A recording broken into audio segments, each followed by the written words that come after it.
بسم اللہ الرحمن الرحیم۔ اور روایت ہے صحیح ابن حبان اور صحیح ترغیب و ترہیب کی،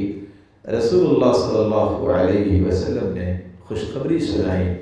ان فی الجنت غرفا، جنت میں ایسے محلات ہیں، یرا ظاہرها من باطنها وباطنها من ظاہرها، یہ محلات کرسٹل کے بنے ہوں گے، کوئی ان کے اندر بیٹھا ہے تو پوری جنت کا نظارہ کر رہا ہوگا، اور اگر باہر ہے تو اپنے گھر کے ایک ایک کونا اسے باہر سے نظر آ رہا ہوگا۔ صحابہ نے سوال کر لیا، لمن ہی یا رسول اللہ صلی اللہ علیہ وسلم، اللہ کے پیارے پیغمبر یہ ہیں کن لوگوں کے لیے، یہ محلات کس خوش قسمت کے لیے ہے؟ آپ صلی اللہ علیہ وسلم نے فرمایا، اعدہ اللہ لمن اطعم الطعام وافشى السلام وصلى باللیل والناس نیام، یہ اللہ نے رکھے ہیں محلات جو لوگوں کو کھانا کھلائے، سلام کو عام کرے، رات کو تہجد پڑھے، اور دوسری روایت کے الفاظ ہیں لمن الان الکلام،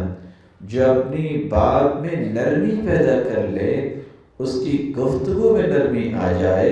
وہ ہارش گفتگو نہیں کرتا،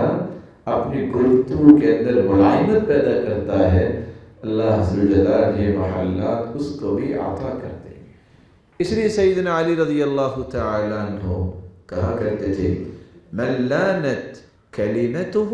وجبت محبتہ، جس کو اللہ تعالیٰ گفتگو میں نرمی دے دے،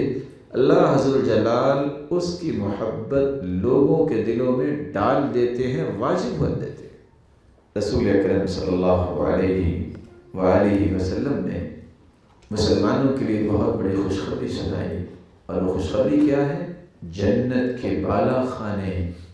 اور کرسٹل کے گھر ان لوگوں کے لیے ہیں